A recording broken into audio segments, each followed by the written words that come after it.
Now, on 105.9 FM and streaming worldwide on the WMAL app, O'Connor and Company. It is 7:07. Good morning, O'Connor and Company. This Friday, the 13th of March. We're 4 days away from St. Patrick's Day. I am hyped about St. Patrick's Day this year. That's right. I don't know why, because I'm not really You're drinking. Irish? We are Irish? Yes, we are. Patrice Lee Onwuka. Thank you, yes. McGillicuddy. Coming up at 8:05, Lieutenant Colonel Tony Schaefer on the threat of so-called sleeper cells and terror attacks that we saw two yesterday. 8:35, Kurt Schlichter will join us, talk about his time in the military, eating lobster every day and living high on the hog. It wasn't quite like that, but he'll push back on Lobstergate and also tell you about a brand new book project. It's a graphic novel based on his Kelly Turnbull's series. Very cool stuff. I've seen the artwork. It's amazing. So Kurt's joining us at 8:35. That is, as I mentioned, Patrice Lee Onwuka. Good morning, Patrice. Good morning. Happy Friday, Larry. You know what? We made it. We did. Joining us now is Tim Stewart, president of U.S. Oil and Gas Association, who has been monitoring, as you can well imagine, the daily, if not minute-by-minute updates coming out of the Middle East and how it's affecting his association and the global price of oil. Tim, thanks for joining us, sir. Good morning. It's great to be with you. Well, there's a lot to discuss, but I think we got to start with the Strait of Hormuz. First of all, there's been some, Monday morning quarterbacking here suggesting that President Trump should have never gone into this endeavor unless there was a clear strategy on the Strait of Hormuz. I'm wondering if you share that sentiment, and if so, or even if not, what exactly is the strategy or should be the strategy for the Strait of Hormuz? Because it clearly, in terms of strategic military goals in that region, when you're tangling with Iran, it's got to be the most difficult one to address. Well, I think, there's a lot of challenge because everybody's an expert on everything all of a sudden, particularly on X. And so those who were Venezuelan experts 6 weeks ago are now Iranian mine experts now. Yeah. I think the thing we learn out of this, Larry, is that, energy independence is not a slogan. It's actually a national security issue. And if you let foreign choke points control the economy, then you've got a serious problem. And I think, volatility is part of this industry. It's the nature of the beast, and it's the nature of our business. But it's one thing to have a tanker that is insured by Lloyd's of London. It's another one to have insured by Lloyd's of London and escorted by the United States Navy. And I think people just need to kind of calm down and wait wait a few days. And I imagine the administration's strategy, which is not just this administration, but the prior administration and the prior administration. This is war doctrine that's been in place for 40 years. Let it start to play out, and I think you'll see things calm down. Are you or your organization or members of your organization calling for the Trump administration to get the U.S. Navy escorting those ships through? Well, we're told that it's an incredibly dangerous mission for our military to embark upon. Yeah, obviously it's dangerous. But, keep in mind, most of my members are U.S. producers. We're the U.S. Oil and Gas Association. And we are, whether we like it or not, we're linked at the hip to global crude prices. And so I don't think my association and my members are calling for, greater U.S. military intervention. We'll let them do that, what they need to do, because they're the experts in national security. We're the experts in global production and particularly U.S. production. And I think, we're willing to trust the administration to do what they know that they need to do. In the meantime, we're going to do our best to make sure that there is an adequate, affordable supply here in the United States. Well, and that's extremely important because obviously we don't want to be dependent, as you mentioned. But talk to us about gas prices, what people are feeling at the pump. I think we've seen a maybe 50-cent increase on the national averages over the past maybe 2 or 3 weeks now, at least since this excursion began. And people, I believe, Americans have tolerance. We're not as high as the national average in 2022 under Joe Biden when it hit over $5 a gallon. So I think there's some tolerance for higher levels for a period of time. But I noticed on your X account, you guys mentioned, California, even when the gas prices do come down and this excursion comes to an end, states like California and a lot of blue states will not see a measurable decline in their gas prices. Why is that? Well, that's a great point. California is kind of a national security issue right now for us, just because they've so grossly mismanaged their energy policy. The blue states in particular levy an incredible amount of state and local taxes and fees on a gallon of gasoline. You don't see that in a lot of the red states. And that's the big difference, to be honest with you. This isn't a global crude price issue. This is a local and state tax issue for the blue states. And, for example, California is in this strange position where if the Air Regulation Board goes forward with its proposals, the amount of fees and taxes levied on a gallon of gasoline in California will cost more than the gallon of gas itself. And that becomes a security issue for the rest of us, because you combine that with the refinery crisis that's happening in California. You have the largest economy in the United States threatening to fall, go into free fall because of the price of energy. That's gross mismanagement at the state level. But what we can do is we can make sure. Sorry, go ahead. I just want to say that I just want to point out real quickly before you finish your point that refinery crisis in California is a crisis of their own making. There didn't have to be a refinery crisis. They have driven those refineries out of the state. I remember driving past refineries all the time in my youth when I lived there in the 90s. Yeah, and that's absolutely true. This didn't need to be, but the problem is there's a lot of other nuances to the problems, Larry, which is Arizona and Nevada. Nevada gets 80% of its refined product out of California. Arizona gets 35%. So if the refinery crisis in California then bleeds over into other states as well. So this is one of those issues where we need to actually take a good look. The administration needs to take a good look and maybe supersede California regulatory issues to be able to make sure that energy is affordable just there in that local region. Our guest is Tim Stewart, president of the U.S. Oil and Gas Association. You hear a lot of bizarre things on cable news as people who are less informed as you, Mr. Stewart, talk about these things. And I've heard people call this a crisis, an oil crisis. I've heard them call it that there's a global oil shortage because of this. Do we have a shortage of oil in America? Are we, if we could not import another barrel of oil starting tomorrow from any place in the world, do we have the capacity to meet our needs? Well, it is a challenge because for decades and decades we were intertwined globally. But with regards to the impact of what's happening in the Gulf in the United States, we are now importing less than 10% of the total U.S. crude imports from the Middle East. That's about 400,000 barrels a day, 400,000 to 600,000 barrels a day. The majority of our imports actually come from Canada because the North American energy network is all intertwined.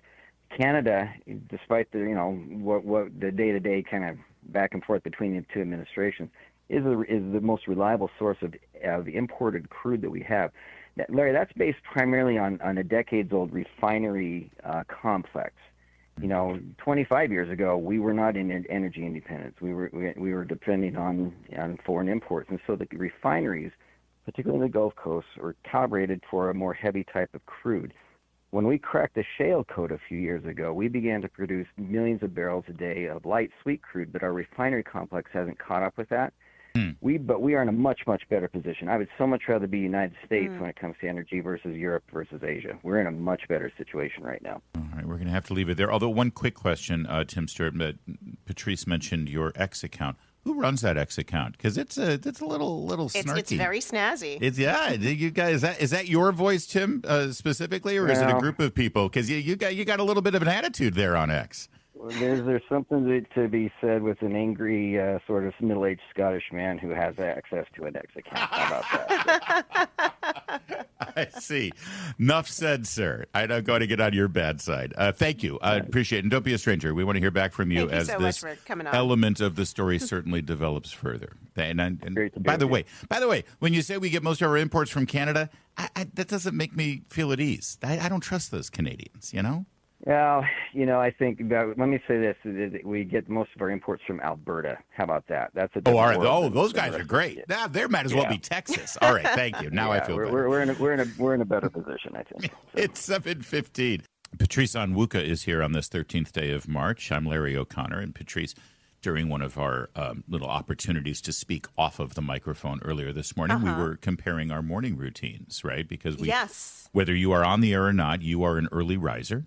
4 a.m., if not earlier, yes. And on the weekend, we were joking that we have a similar story that we get to sleep in on the weekends till 6. And we're still the first ones awake in our homes. We're very similar in this respect. Well, our morning routine is a little bit different than Cindy Crawford's morning routine. Cindy Crawford, 60 years old, shared on her social media account what her morning routine is. She wakes up at 6 a.m. and by the way, for all the men who are hearing this story and wondering, I will answer the question that has first popped to your mind. She is wearing a silk nightie down to just above the knees, spaghetti straps, and it's a flesh tone. I'm telling you, that's what every man wanted to know. I would have just said she was wearing her nice PJs. Those are not PJs. Those are... I would not call those, please. That's okay. Anyway, fabulous. She wakes up, she stretches. Then she immediately turns on the Bible Recap podcast on Spotify. That's not bad. I prefer Bible in a Year with Father Mike over there from Ascension, but fine. It's good to start your day with a Bible reading. Absolutely. Then she moves on by 6:30. So that took 25 minutes, I guess, to just sort of... Which is good. Spend time with chill. The Lord. I mean, absolutely. That's great. Absorb the scripture. Absolutely. She then puts on a very expensive facial cleanser, which, of course, she highlights on her Instagram reel. I'm pretty sure there's a link if you like to see that and purchase it yourself and put a little money in Cindy's pocket. Then she uses one of these red light face machines at 6:45. Have you seen these? Everybody's where you use doing these things. LEDs. It's supposed to get rid of micro wrinkles. Well, whatever it is, it's working because she's 60 and she looks pretty good. I mean, she's not Martha Stewart 60, but she's looking pretty good, right? If you like that sort of thing. I mean, she doesn't look bad. It's 7 a.m. after putting cream on her face, listening to the Bible, and dousing her skin with a red LED laser light. She then drinks fire apple cider, a tablespoon. I hear about people doing a tablespoon of apple cider. I have heard that, yes. Yeah, you don't engage in this. What it does for your body, but it's I think it's kind of a healing mixture. I think it's an appetite suppressant, actually. Oh, I think it's a natural. Yeah, I could be wrong about that, but I think that's what it is.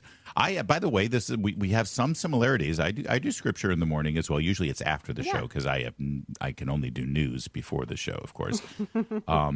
I do not. Meredith does have me on a bit of a facial routine. I do a cleanser. Do you wear the LED mask that straps on? You look like Jason with a red glowing light underneath. I do not do that. No, I don't. And if I did, I wouldn't admit it. And I do a tablespoon of MCT oil in my coffee in the morning and blend it up. MCT, okay. MCT well, oil. apple cider is good for your blood sugar and cholesterol and insulin. So it is an appetite suppressant, yes. She then opens her door and goes outside. So now it's 7. She's been up for an hour now. Now she leaves her home at 7 o'clock and enjoys her fabulous oceanfront view in her backyard. She's right on the beach because she's Cindy freaking Crawford. And can afford it. And she jumps into her fabulous jacuzzi. And by 7:30, she's walking around her fabulous backyard with her ocean view and gets ready for her workout in her fabulous home gym. She's documented all of this for everyone because I guess she's so relatable, but no one can relate to this lady. Okay. She does her workout. Then at 7:45, she has her coffee with collagen. And then at 8:05, she does some crunches. And there it is. That's Cindy Crawford's new morning routine. How close is it to your routine? I love it. I love it. I don't have a jacuzzi, but I do have a bathtub and a shower. So that I get some spa treatment in that way. I wake up early. I drink something warm. I spend time with the Lord. So there are a lot of elements that it resonates with me. But this is absolutely what I would love to do. If I could retire tomorrow, I would still do the morning show because I love you guys. Yeah. But everything else to me sounds absolutely wonderful. And the fact that she doesn't have to set one foot in a car, she has everything at her fingertips. It's the cherry on top, Larry. This is the American dream. Excuse me. No, because she's waking up in a bed alone. Where's the husband in her life, right? And where are the little children or grandchildren underfoot while she's trying to... Children would have been gone at this point. So she never had children or married? Yeah. Well, she was married to Richard Gere, remember? Yeah. Oh, really? Well, yeah. Or at least they had a very long-term relationship, or maybe it was a made-for-Hollywood relationship. Either way, the question is this really her everyday morning routine, or was this a made-for-social media video they put together to try to sell the red light thing, the collagen, to promote the Bible Recap podcast, cider shot. to promote the apple cider and the facial cleanser? Well, we report, you decide. It's 7:23. Now, on 105.9 FM and streaming worldwide on the WMAL app, O'Connor and Company. Good morning. It's 7:37. O'Connor and Company, Larry and Patrice, bringing you everything you need to know here. Thanks for letting us ride shotgun with you. At 8:05, we'll talk to Lieutenant Colonel Tony Schaefer. He's a former military officer in the intelligence realm. Talk about these terror attacks yesterday and whether they're sleeper cells indicative. 8:35, Kurt Schlichter joins us. Larry O'Connor with Patrice Onwuka. Good morning, Patrice. Good morning, Larry. Well, thanks. I'm still can't get over the Cindy Crawford thing, but we'll move on. As I mentioned, we have, two attacks yesterday that can and should be described as terrorist attacks. The question is, are these so-called lone wolves who were inspired by the likes of ISIS and Iran, Hamas, Hezbollah, Al-Qaeda, to name a few? Were these actually coordinated by those organizations, or one or all of them? Were they so-called sleeper cells, where people who are affiliated with a terrorist state are staying here in this country and just waiting for the go-ahead? If this happens, then go do something. We're not sure. What we do know for sure is that there have now been 4 attacks in the last 10 days since the military strikes against Iran commenced. Mm-hmm. We had the Austin bar attack by a guy who was wearing a T-shirt that said property of Allah, right? He walked in and started shooting people. We had the by the way, he was a naturalized citizen to the United States, is my understanding. We had 2 teenagers, I guess they were in their 20s, who screamed Allahu Akbar and threw lit IEDs into a crowd of protesters in New York City. Both of them were children of naturalized immigrants and had pledged allegiance to ISIS. Mm-hmm. Then yesterday, almost simultaneously, we had the synagogue in West Bloomfield Hills, Michigan, where you had a person who has affiliations, it appears, in his family linked back to Hezbollah, back in the Middle East, also a naturalized citizen. And then you had the shooter at Old Dominion yesterday, who ended up killing a lieutenant colonel who leads the ROTC program on Old Dominion's campus. He is a former member of the U.S. Army National Guard. He was arrested and imprisoned in 2016 after giving material aid to ISIS.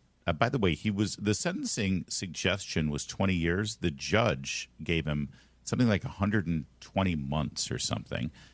So he was released in 2024 on good behavior, and here he is trying to murder as many people in the ROTC program at Old Dominion. Here's the FBI official saying exactly what happened according to witness accounts. Cut 5. How are we able to confirm that this was an act of terrorism? How it was an act of terrorism? I can tell you that we have confirmed reports that prior to him conducting this act of terrorism, he shouted Allah Akbar, and he was formerly a subject of a FBI investigation in material supporting terrorism. So that's sort of where we stand. And by the way, I don't want to let the story at Old Dominion go by without pointing out the heroes. The ROTC students subdued this guy. They were not armed. Two more got shot. Two of the students got shot. And eventually he was stabbed to death to subdue him by one of the ROTC students. We don't have the name of that hero yet. But that's sort of where we stand here. But, if you look at it in that broader picture and zoom out to, Sunday of last week, the day after the military strikes on Iran, you certainly see a pattern of behavior. You see a pattern of behavior, and you see what should be putting us all on alarm with our, as they say, our necks on a swivel, is that this can happen anywhere and at any time. And, it's disheartening and sad that we'd like to think, oh, well, it's just illegal immigrants to this country. No, these were naturalized citizens or the children of naturalized citizens who've been radicalized. And the question is, how do we identify these people beforehand? And then the second question is, even when we identify them, are we ensuring that they don't, are not able to get out in among the public and carry out these issues, carry out these crimes? I mean, it's sad with this guy, this shooter here, right? Mohammed Baylar Jala. He was charged. I mean, he pled guilty. Not right? only did we identify him, we had him incarcerated. He was in prison for giving aid and comfort to the enemy, ISIS. And by the way, that was even under Obama. So it's not, that he was in prison, but he was released under Biden. And he was living here in Sterling, Virginia. So, I mean, forget about identifying the people who might be a threat. We knew this guy because we had put him in custody and jailed him. It seems like there's so many failures here. The challenge is that we're going to continue to have these attacks, which means that whether you're a Jewish synagogue or, a Jewish school, or whether you are frankly just, a military installation, it could be really anywhere where you have to have that kind of 9/11 level of security and protocol and frankly alert. And I don't think a lot of communities are this alert. They're more worried about stopping ICE agents from taking criminal illegal immigrants who are off the streets, rather than recognizing that, there are going to be elements among us. They may even be here legally, but there are elements among us who want to do us harm. It's frustrating, Larry. And it is frustrating, and it's maddening, and it should be enraging people, because while all of those attacks are going on, as I just laid out, Democrats in Washington, D.C., continue to defund DHS. They have not voted to fund the Department of Homeland Security. The TSA is not being funded because Democrats are playing politics for the midterm elections. It is, Bingo, and where is the leadership of the Republicans in the Senate screaming at the top of their lungs and getting in front of every camera they can, saying, we just had a man shot by a known terror threat down in Old Dominion. We just had an attack on a synagogue in Michigan. We had a shooting spree in a bar in Austin, and we had two guys throw a bomb pledging allegiance to ISIS in New York City, and Chuck Schumer refuses to fund the Department of Homeland Security. Again, I've never run for public office, Patrice, but it seems like you could make some political hay with that narrative. Why aren't they all over why aren't they calling us up and saying, please put me on the radio so I can scream to the rooftops about how Democrats are putting American lives in danger right now? Where are the Republicans on this? And the sad part is Democrats think that the ire that they're drumming up by holding up DHS funding will continue to sustain them to the midterms. By the midterms, I would hope DHS would be funded and this would have moved on. But I don't think conservative voters will necessarily remember this. That's what they're betting on, that they can keep their side irritated and up in arms, while our side will say, you know what, it's done. Let's just move on. And maybe we don't really care about a majority this time around. I mean, I don't want to take it to politics, but that's what Democrats are doing. They have made it purely about politics, not about safety in our nation. Their entire strategy for the midterms is to say, it's been so chaotic. It's so chaotic. Someone needs to hold Trump accountable. Meanwhile, they're the ones causing the chaos. Yes. It wouldn't be chaotic if they just did their jobs. It's 7:45. Remember Juli Briskman? She's the Loudoun County Supervisor who she was qualified to become the Democrat elected official in Loudoun County because she gained national attention for riding a bicycle and flipping the bird to President Trump's motorcade. Oh, yes. in the first election. That got her dismissed from her job at a healthcare company who thought it was inappropriate for one of their employees to be engaging in a profane salute to the President of the United States. Actually, she really got in trouble because she posted the picture and celebrated it all over her social media page, thus drawing attention to her company and putting them in political risk, which is sort of a no-no. So she got fired, became a martyr, and ran for office. The next thing you knew about Juli Briskman was that she was out vacationing on taxpayer dollars at these junkets that they gave for the Board of Supervisors there. I'm trying to remember where the countries that she went to. I believe it was like Niger and Honduras or something. No, Honduras is way too, not nearly bougie enough. Anyway, there were videos of her swimming in the ocean. She, oh no, we're here for a fact-finding mission. We're trying to boost tourism back to Loudoun County. She was living high on the hog on taxpayer dollars. Well, tonight... Uruguay, thank you. Yesterday, Nick Minnock is reporting now that Loudoun County Supervisor Juli Briskman is trying to take out pay increases for sheriff's deputies and employees. This is and funding for law enforcement training, jail expansion, and the SRO floater program, unless the sheriff stops working with ICE. Sheriff Chapman is working with ICE because he wants to keep Loudoun County safe. So Juli Briskman is threatening to take out all items in the budget that would increase the pay for deputies who are keeping the people of Loudoun County safe, because she's got a political beef with Mike Chapman because Mike Chapman's, I guess, a little too, law and order for her. Well, wouldn't it be nice if she took out her own pay raise and said, you know what, I'm going to lead by example.